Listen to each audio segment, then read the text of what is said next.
Praleistas laikas su korepetitus yra tikrai prasminga investicija į vaiką, o mums tėvams tai yra tiesiog laisvas papildomas laikas. Ir mes esame ramus, kad jie yra profesionalų rankose. Mes tiek kantrybės tiesiog neturime. Esame tokie perfekcionistai, siekiame maksimalių rezultatų ir dėl to galvojame, kad mūsų vaikai turi dar padirbėti savarankiškai namie su profesionalų pagalba. Korepetitos platformą buvo paprasta rasti internete. Pati susiradau, užpildžiau paraišką, labai nustebau, kad labai buvo greitas ir paprastas sutarties sudarimas. Ypač sūnus susidraugavo su savo matematikos mokytoju. Jie netgi po pamokų, tam, kad atrasti tą dar geresnį ryšį, žaidė kartu žaidimus kompiuterinius ir pasitikė vienas kituo labai ir draugauja ir džiaugiuosi, kad jie yra jauniai progresyvūs, kad randa visokius sprendimus, būdus, kaip susirašyti su tuo pačiu ar pirmoku, ar septintoku, pabendrauti, persiųsti reikalingą medžiagą. Nereikia tėvams tom rūpintis, patys suranda bendrą kalbą su mokytoju.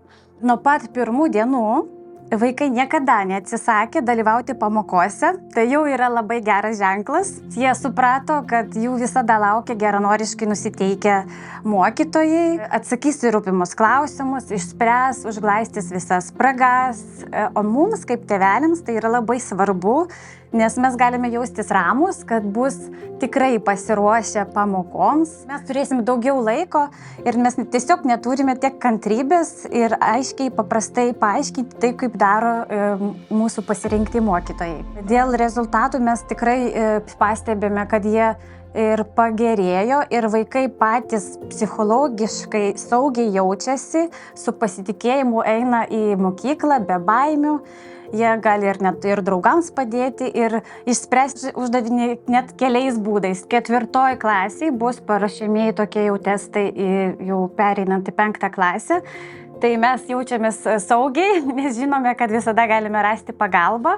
Labai lankščiai mokytojai reaguoja, niekada neturėjome nepatogumų perkeliant pamokas, visada surasdavom bendrą kažkokią išeitį, sprendimą. Planai keičiasi, būna ir varžybos mūsų sportininkų vaikų ir labai dažnai reikia perkelti pamokas. Mes turėjom patirtį kitoje platformoje ir jeigu mes negalėjome pranešti vėliau negu 3 dienas prieš pamoką, kad mes nedalyvausim, tai tiesiog mes neturėjom galimybės nei sudalyvauti, nei nemokėti. Korepetitos atveju mes visada galime draugiškai susitarti, kad tą laiką perkelti į kitą dieną, kitą laiką, 2 kartus atidirbti ir tikrai dėl to yra labai patogu.